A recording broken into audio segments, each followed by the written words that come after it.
राना सनाउल्लाह साहब हमारे साथ मौजूद हैं। राना साहब, कल आप एतराज कर रहे थे, हुकूमत ने लाहौर जलसे की इजाजत दे दी है, आपके लिए चैलेंज होगा कि जलसा बड़ा करें, नहीं किया तो आपके लिए प्रॉब्लम होगा।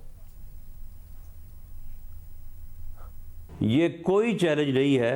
इंशाअल्लाह ताला मीनारे पाकिस्तान पे होने वाले तमाम जलसों का रिकॉर्ड जो है वो मीडिया के पास भी है, लोगों के ज़हनों में भी है। इंशाअल्लाह ताला 13 दिसंबर को पीडीएम का जलसा, जिसकी होस्ट पाकिस्तान मुस्लिम लीग नून है, जो लाहौर में होने जा रहा है, वो तमाम पिछले जलसों से बढ़ के होगा और एक मसाली और तारीख़ी जलसा होगा। ऐसा मगर गुजरावाला जलसे के बारे में इंडिपेंडेंट ओपिनियन रहा कि उतना बड़ा नहीं था जितना बड़ा तवक्को की गई थी। पेशावर के जलसे के बारे में भी ये ओपिनियन है और बहरहाल बड़े जलसे की लाहौर में एक वैल्यू होती है। 2011 का जलसा तहरीक इंसाफ का आज तक कोट किया जाता है। कोरोना फैल रहा है, लोग परेशान हैं, कैसे भरेंगे आप ग्राउंड? देखें, कोरोना की जहाँ तक है और कोरोना का प्रोपेगेंडा जिस तरह से गवर्नमेंट कर रही है, यकीनन उसके असरात तो होंगे। और कोरोना का प्रोपेगेंडा जो है, ये कोरोना का जो रोना गवर्नमेंट रो रही है, तो उस रोने के पीछे भी जो है वो यही हिकमत अमली है गवर्नमेंट की।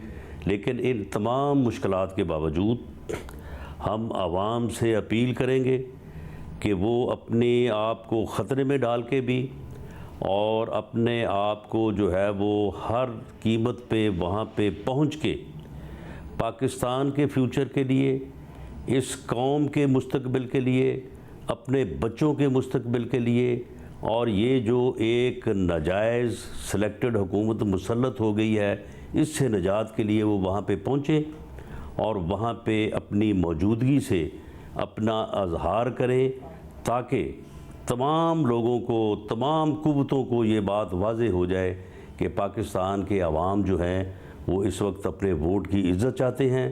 पाकिस्तान के अवाम वोट के फैसले को तस्लीम करवाना चाहते हैं। मतलब इसके लिए निकले, अपनी जान को खतरे में डालकर इस अपने मुस्तकबिल के लिए निकले, या इसलिए निकले कि ऑपोजिशन हुकूमत को बैक फुट पर ले जाकर डायलॉग की मेज पर बेहतर लेवरेज के साथ बारगेन कर सके? किस लिए निकले?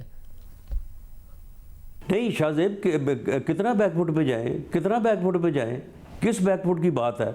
हम तो सिंपल ये कह रहे हैं कि भाई ये मुल्क का आइन है, ये मुतफ़िक़ का आइन है, ये सब ने मिल के बनाया है, ये मुल्क, ये आइन इस मुल्क की यकजहती की अलामत है, इस मुल्क की वजह से ये आपकी फेडरेशन जो है उसका वजूद है। वो भाई इसके ऊपर अमल करें, इसमें जो लिखा है उसको तस्लीम करें। इसके अलावा और हम किसको बैकफुट पे भेजें? किसी को हम बैकफुट पे नहीं भेजना चाहते।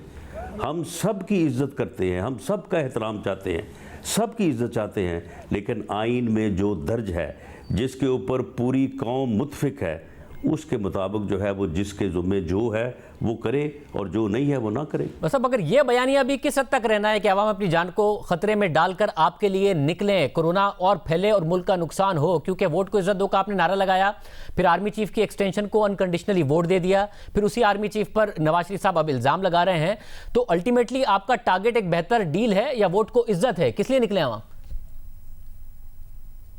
2018 का इलेक्शन फ्री था, 2018 का इलेक्शन फेयर हुआ है। उससे पहले प्री पोल जो रिगिंग हुई है, किस तरह से लोगों को जो है वो पकड़ पकड़ के जो है एक जमात से निकाल के दूसरी जमात में जो है वो दाखिल किया गया है।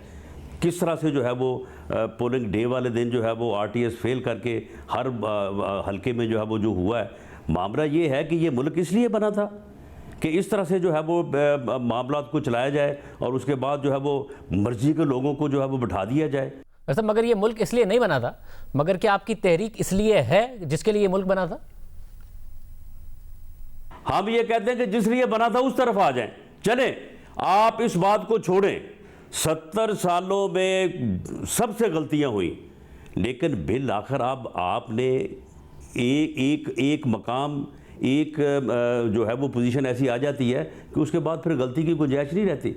मियां नवाज शरीफ ने जब 2015 में कहा था कि आओ भी बैठो, अपना घर जो है उसको ठीक कर लो, तो उसको कहा गया कि जी ये तो मोदी के साथ यारी है, ये तो इंडिया की बात है, ये तो कौमी मफाद के बात है।